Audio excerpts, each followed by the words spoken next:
What's going on, guys? Welcome back to the FM22 Barcelona rebuild series. For more of this, leave a thumbs up on the video. It's greatly appreciated. So we're giving an update of January. As I mentioned, anyone new, these are going to be like the schedule, I suppose you can say, and the style of my rebuild series.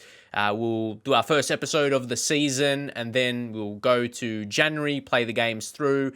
And then it really does depend how the season going and see how the Champions League campaign is going. But then ideally the next episode would be, unless we really want to see youth intakes, which we might be the case. That's what I mean about Champions League. If the team is still in the Champions League, keep that relevant.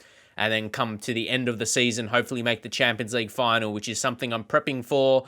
And let's focus. You guys know the previous episode, as I just said, we give the updates of the new season, who we signed. Both signings, we'll start with Pedro Porro. We got on loan. 10 assists. He's got most assists for us, so I'm incredibly happy with his work. Obviously, he's a very attacking fullback. This is exactly type of kind of fullback Barcelona would have. Someone that could play like right midfield, like accomplish, and even play him at inside forward, which you probably wouldn't do, especially that he's weak on his left side. But just the fact he's got that creative ability, it kind of reminds me like Dani Alves days. He's someone that would have similar kind of position ability, like where he could play, but you would always use him as a right back or a right wing back.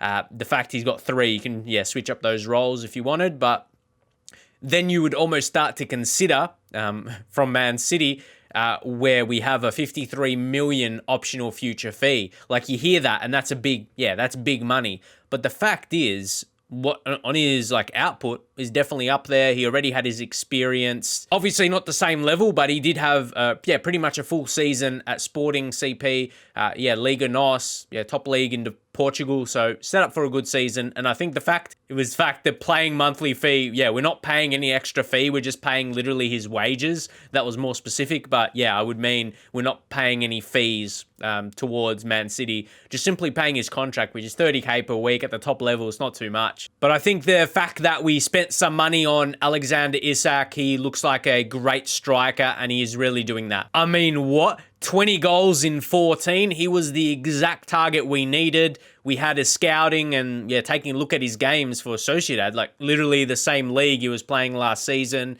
A couple games against us as well. I noticed he was pretty dangerous. So he's got a lot of upside to him. Perfect signing for a rebuild, I say, because he's only 23 years old. And sorry, this scouting required is not because if you're playing FM22, it just updated yesterday, I think, for me. So there's the skin maker has made another one that I need to download. But I think there's no major things missing. We did make one more signing, and it was a pretty big name. And I did kind of like this, so it didn't spoil, like we haven't showed the results yet, but then you kind of wonder, how are we actually doing? But you can actually see the financially, I think Barcelona, I still think there's a lack of support because we're still, losing money. So I wonder, come the end of the season, that will be kind of reinstated and we might have another upgrade like we did. But we actually splashed 50 million on Diogo Jota from Liverpool. Obviously, lately for Liverpool, he's had some up and down performances, we'll have to say, but he was exactly what we needed. At the end of last episode, we were realizing we needed one more attacker, not necessarily a striker, like another winger or striker. And this man, he could play like both sides on the wings, probably more on the left, but the fact is he's strong on both feet. Fairly strong and very strong. What's the major difference? Very strong, obviously, a bit better, but the thing is you could use him inside forward, inverted winger, both sides. Suits me really well. If we get an injury to Isak, he can come in, or you could Memphis Depay there. So, let's see our results now. So, that first loss of the season, the game we played, it was the first game of the season against Betis, and then we just found our way. Isak, Jota, he got going pretty early. You might notice him stepping up in our Champions League game, scoring some goals. But then the next loss, that was up against a Real Madrid. It was, away against Real, probably trickiest game of the season. You're going to get harder than that. And then, that was the only other loss. So I think that was pretty respectable from us. And then we had friendlies. We had friendlies there because, the World Cup 2022 around that time. We're going to set up to play Atletico in the Super Cup semi-final. That's probably a regular thing we're going to find, when we go up to January. Yeah, that's generally early in the month. Still a few days to continue. We'll get to that. You see how the Champions League group finished. We did finish on top pretty clearly. We were unbeaten in the Champions League group stage. You got Roma, Dinamo Kiev, and Wolfsburg. The tough group on Wolfsburg, I say, who aren't a terrible team. Like, they're not one of those random, not necessarily random, but a team you would say that's such an easy beat, even though we beat them 6-2. Pedro Porro got involved with the goals. Yeah, he and Jota with braces were really good. But yeah, how's the league standings look? And this, yeah, will be perfect here to see the difference really between the next. Yeah, Benzema. I want to take a look at Hugo Duro here because he is, and of course, you're playing on the attribute masking, which, yeah, it's on. So that's a bit trickier as well. It's harder to search for players in my style, which I search by attribute. So yeah, mixed feelings about it. It definitely makes it harder, but sometimes you can't get maybe your best accurate signings, you could say, but that's part of the challenge. But sometimes, yeah, you really want to know, yeah, which are the best signings you can go for. But yeah, this just shows how good he's been. And Mbappe, keep in mind, I did offer him a contract. I didn't update you guys on his transfer, but he decided to go to Real Madrid. So out of all other teams, you had to go Madrid, and that was probably the hardest, just really for me to take. But we're still 3 points ahead of them, even though we had a loss away against them. As I said, tricky game for the season. And yeah, that really gives you an update. You know, some of the stats, our results. And the board did give us some money, because after we signed Jota 50 million, we kind of went close to zero. Well, our budget did, and yeah, we just had the wage there. Then yeah, the board put a bit more in case you want to go in January. You guys might give your feedback. What I will do, because there is some available players. Jorginho. I can't think about, we are going to live, we're going to go to the Champions League and win everything this season and say, no, we don't need to sign him. We might need, to bring someone in if we don't make it happen this year. And Jorginho comes with, good experience. For me, he's a classic midfield, like central midfielder. Like defensively, he's got some weaknesses. Marking is only 10, not the greatest strength. And then attacking-wise, finishing, he's not really a major goal scorer. He's good on the pens, but he's that classic technical central mid that's going to keep possession, create for you. And yeah, you just got to have that, like a deep line playmaker. I think he plays that role absolutely perfect. I probably like him on a support, not a defend, just so he's more that supporting duty, not defend duty. As I said, couple weaknesses in his game, but marking is not seen as a key attribute for a deep line playmaker on defend duty. But any defensive role, I always like marking to be pretty good. That's just me. But yeah, these are just out of guys we scouted. Then, because I like to go to transfer value, and this is where there's going to be some mixed players. Luke de Jong, we had him previously. Billy, this guy is not too bad. This is what I mean. I feel like he could be a good talent, or then he might just not be there. It really depends. If the attributes are on the minimum or the maximum side, yeah, some of them could be good. And yeah, we just have to see. You get another scout on him to shorten the stuff down, but you take a look at his performances at, well, like you say League 2, then League 1. I probably want to see that level at least at the Championship, considering he's 20, knowing he's going to improve a bit more. So yeah, he might not be a bad talent. We'll get a scout on him, see his potential. But I think Jorginho is the one that really stands out. Aubameyang at 33, I know he doesn't have the highest natural fitness. Yeah, 13, it's average, nothing crazy. You can probably see he's declining a bit, isn't he? You probably wouldn't go for him. And this is where the potential, this Kirk Seddon here, 17 years old, you don't necessarily see his ability. Like, look, his potential, where the gold stars are at, but then you can see the maximum could be up to 5 stars. So you just got to keep scouting him, but you got to go off his attributes as well. For me, for a 17-year-old, he looks really nice, but he hasn't had a game yet. He hasn't been capped, so that makes me that makes you think about, okay, how good is he actually? He's got a few good attributes, but he might need more than that for the top level. So yeah, 3 days until the Atletico game. We'll continue up in that semi-final, and it will be good to show you, how we've been playing this season, which, fairly strong we've been. But I didn't just sign players, staff. I want to go through a couple. We were looking, you can see all these other ones, but I wanted to take a look at some coaches, because obviously got like technical directors and other staff like signing up staff. So Trombetta, pretty good experience. You might know him for his time at Juventus. Excellent, like attacking, like he's a technical and attacking attributes. He's definitely a great coach for that, but he's not who we're here for. Just to give you an update on him, Berry, like this regen, new gen from the Netherlands under 19s. That's where he was birthed. So no surprise. He's absolutely crazy. He could be an amazing head of youth development, but for me, he's got great coaching attributes. So yeah, if you get someone who's similar, but I feel I'd rather get him as a coach in the first team, training our first team players. A mad level for 41 years old. He might increase as well. Just how good is he? That's crazy. And that's a big part of a rebuild as well. Your backroom staff, definitely to take your players to the next level. And you see Real Madrid do win their game 1-0. But here we are. This is the game we are here for. Atletico Madrid v Barcelona Supercopa in the semi-finals. Opposition instructions applied. And we shall take a look at the team for today. Yeah, Pena, we haven't really been using him. I mean, we got Ter Stegen. Piqué, unfortunately, has an injury. And just to show you guys, we're not playing Alba, of course, but we go up here just to... he's injured for a couple days. He has that injury recovering from. We could bring in a couple. We brought in Araujo. He's, pretty good. We play him with Longley. You can see a couple, average ratings pretty strong. A couple players like Nico and especially Gavi we haven't used a lot this year. Struggling a little bit. He's still only 18 years of age. We're just keeping that experience, especially with Olmo. He's really come in and, we made a big signing. This is where we're stepping up to the next level to, try and have some success this year. So hopefully we show that here. The impact Olmo has, I think, with De Jong, they really complement each other. They complement each other and Busquets behind. And then, of course, Pedri's the rotation for those two guys there.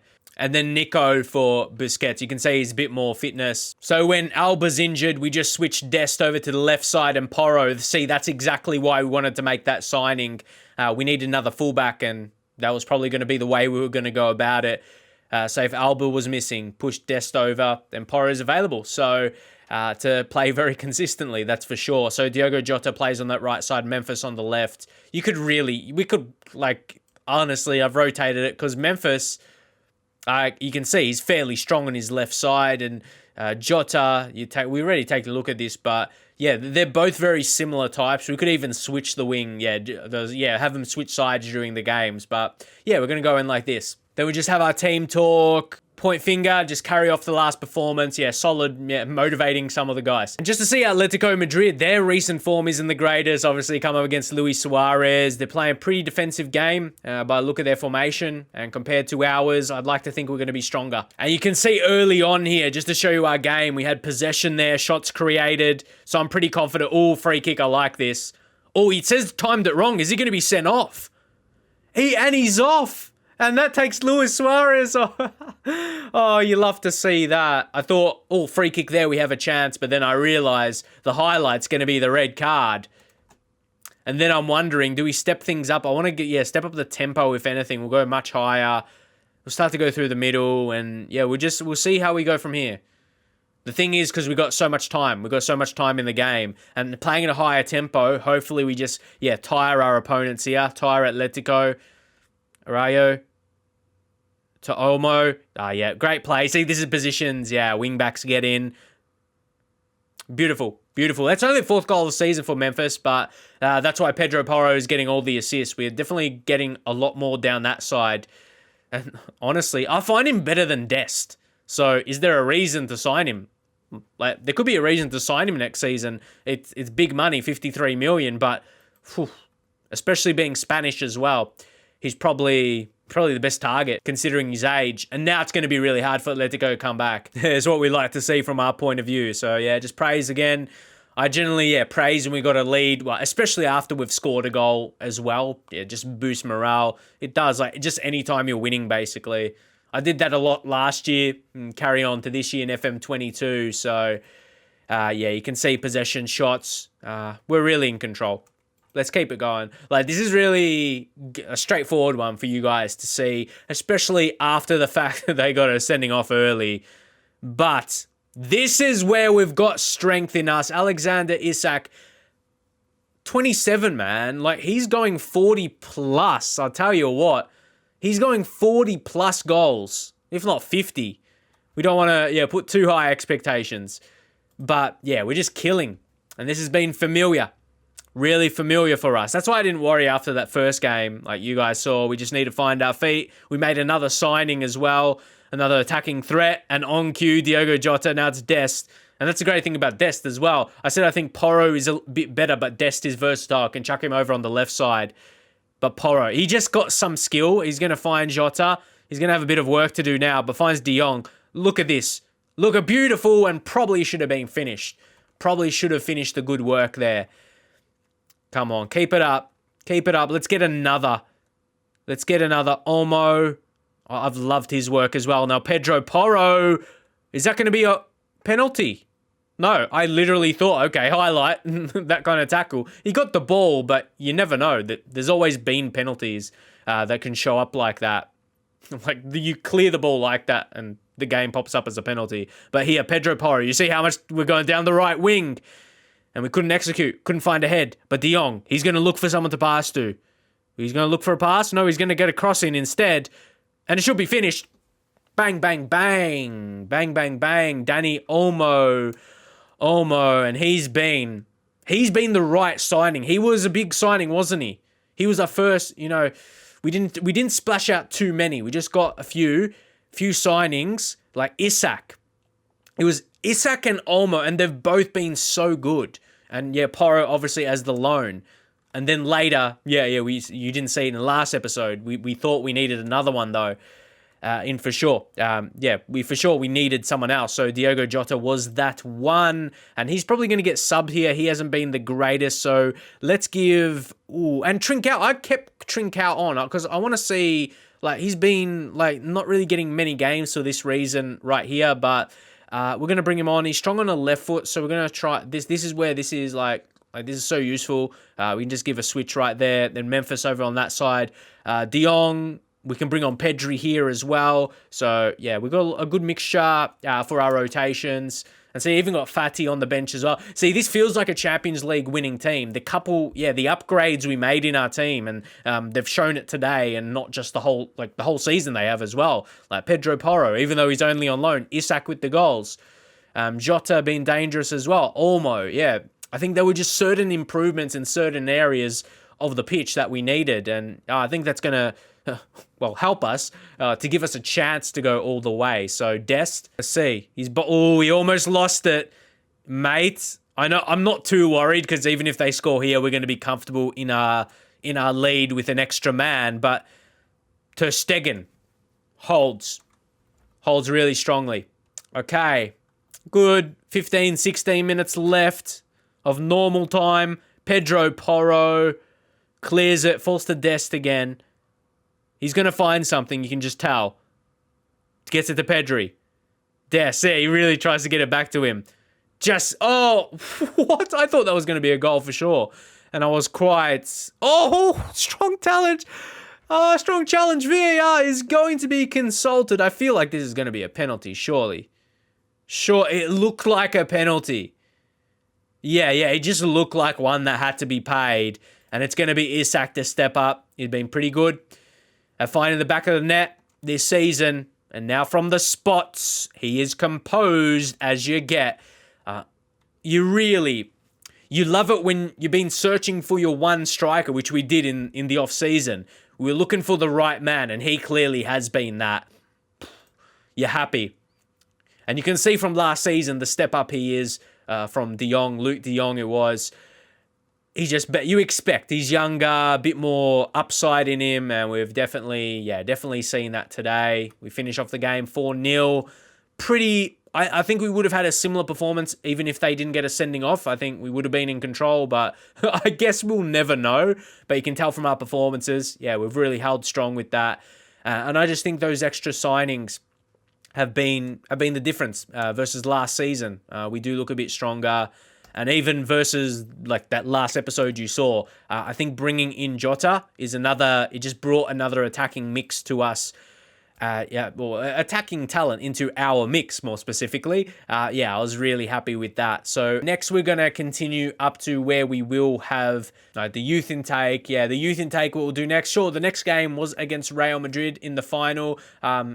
Generally, Super Cup, I don't find it, like, it's not that important, but you guys see how, if we can actually get a win this time against them, would be a big thing. But yeah, it was more about giving you guys a January update and maybe get in the comments. Do you think we should sign Jorginho? Would add more strength to midfield, but you don't want him to. That's the thing. It's going to come in place of these guys like Pedri starting more regularly, Gavi as well. So let me know. But the money's there to be spent and strengthen the team. We'll see how we follow things up. As I said, the Super Copa. We just won a game there. Real Madrid, the final will be interesting to see how that would end up playing out. But we're probably going to go up until March time, and we'll just see when the youth intake comes about, and we'll pop up with that episode.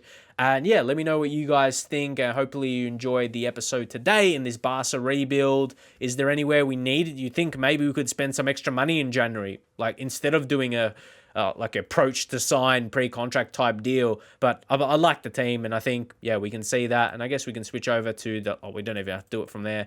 Got it in the panels. Where are we gonna put that?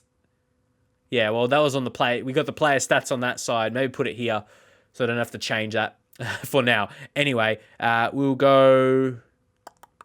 Yeah, league table. You can see it's in top of the league. So, as I said, the Champions League and La Liga, but definitely Champions League for here is going to be the main focus from us. That's kind of the, we've already won the league last season. So the focus in these rebuilds is to, build the team up to win a Champions League. Then we move on to another team and try and execute that challenge again. So, hopefully enjoy the episode. Leave a thumbs up, and I'll see you guys next time.